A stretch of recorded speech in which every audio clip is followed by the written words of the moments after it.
Pemerintah telah memberikan sinyal untuk menaikkan harga bahan bakar minyak BBM dalam waktu dekat. Hal tersebut seiring dengan harga minyak mentah di pasar global yang cenderung masih tinggi atau tercatat masih di level 100 dolar Amerika Serikat per barel. Namun daripada menaikkan harga BBM, Direktur Eksekutif Center of Law and Economic Studies Bima Yudhistira berpendapat agar pemerintah dapat melakukan strategi lain. Pasalnya subsidi energi masih tetap dibutuhkan di tengah kondisi saat ini. Alih-alih menaikkan harga BBM, pemerintah paling tidak dapat memulainya dengan memperketat pengawasan penggunaan solar subsidi untuk kendaraan angkutan di perusahaan pertambangan dan perkebunan dengan skala besar. Mengingat selama ini tingkat kebocoran solar ini masih cukup tinggi dan sebetulnya lebih mudah mengawasi distribusi solar jika dibandingkan pengawasan BBM untuk kendaraan pribadi karena jumlah angkutan jauh lebih sedikit jika dibandingkan mobil pribadi.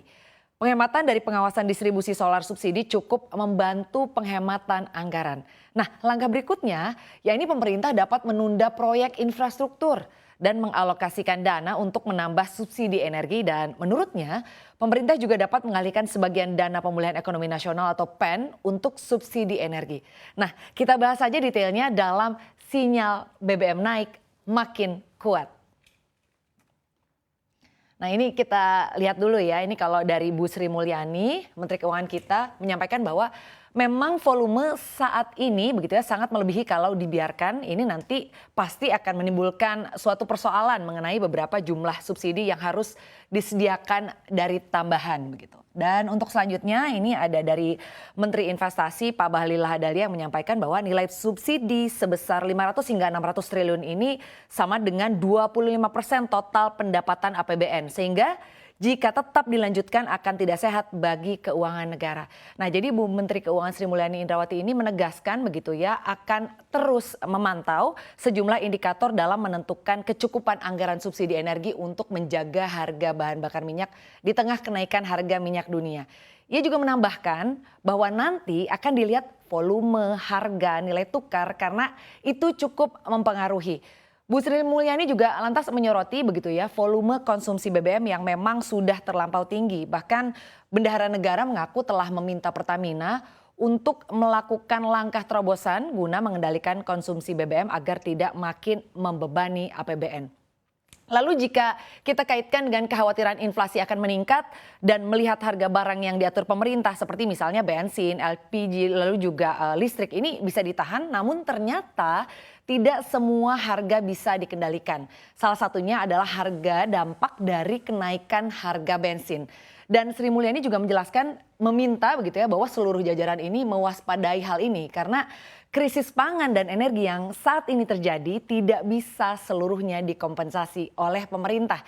Jadi artinya kenaikan harga pangan dan BBM ini memang tidak bisa selamanya ditahan gitu ya. Nah sekarang kita lihat pendapat selanjutnya. Nah ini adalah kode keras juga gitu ya dari Pak Said Abdullah bahwa tidak akan ada penambahan subsidi. Jadi ini adalah pilihan yang bisa ditempuh pemerintah gitu ya bahwa menaikkan harga energi yang subsidi dengan mempertimbangkan dampak inflasi dan daya beli rumah tangga miskin begitu.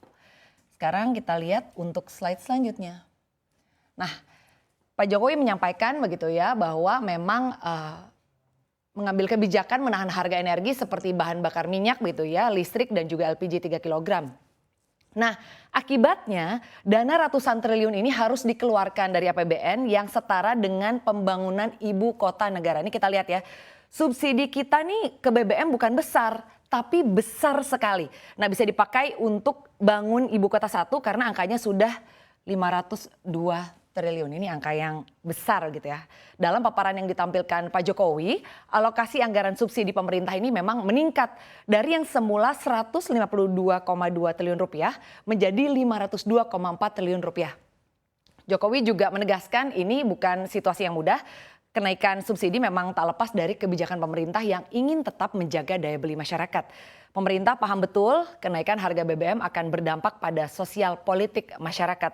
Namun pemerintah juga terus berupaya begitu agar kenaikan harga minyak dunia ini tidak ikut terimbas ke masyarakat, terutama kalangan menengah ke bawah. Jadi memang nyatanya kondisi global saat ini nih memang sangat berat begitu ya. Dan kalau kita membahas mengenai berapa besar biaya yang dibutuhkan untuk membangun IKN, ya Seperti diketahui dalam dokumen Rencana Pembangunan Jangka Menengah Nasional 2020-2024 yang diperoleh CNBC Indonesia, pembangunan ibu kota negara ini akan memakan biaya sebesar 466,98 triliun rupiah. Ini angka yang besar ya. Jadi secara rinci APBN akan membiayai 91,29 triliun rupiah dan melalui kerjasama pemerintah dengan badan usaha ini akan sebesar 252,46 triliun rupiah. Adapun pendanaan dari badan usaha ditargetkan 123,23 triliun rupiah. Wow, ini angka yang besar gitu. Nah, sekarang kita lihat ini untuk stok BBM subsidi di tahun 2022. Jadi kalau kita lihat isu kenaikan harga BBM ini kan memang semakin memanas ya. Tapi meskipun demikian PT Pertamina Persero ini memastikan bahwa sampai saat ini stok BBM nasional masih dalam posisi aman. Corporate Sekretari Pertamina Patraniaga Irto Ginting mengatakan bahwa stok BBM subsidi per 13 Agustus 2022 untuk Pertalite berada di level 17 hari dan solar di level 19 hari. Jadi saat ini kuota untuk BBM subsidi yakni Pertalite dan solar memang terbatas. Namun penyaluran untuk BBM subsidi tengah diupayakan untuk tetap sesuai dengan target.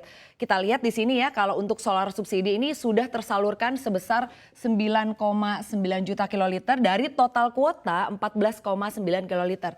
Dan kalau kita lihat juga Pertalite ini sudah tersalurkan 16,8 juta kiloliter dari kuota 23 juta kiloliter. Seperti itu ya kira-kira. Dan sekarang kita lihat untuk slide selanjutnya. Jadi sebetulnya kita lihat ini adalah berikut perbandingan BBM ya. Nah, harga BBM di Indonesia ini termasuk yang termurah kalau dibandingkan negara net importer minyak. Besarnya selisih antara produksi minyak dengan kebutuhan di dalam negeri ini menyebabkan Indonesia harus mengimpor BBM. Di tengah situasi kenaikan harga minyak mentah dunia, impor menambah beban keuangan negara. Nah, hal ini lantaran pemerintah mesti menambal selisih harga bahan bakar minyak dengan nilai keekonomiannya. Berdasarkan data Global Petrol Prices, harga BBM di Indonesia ini termasuk termurah jika dibandingkan negara-negara net importer minyak lainnya. Jadi Global Petrol Prices melansir daftar harga BBM setara RON 95 di seluruh dunia.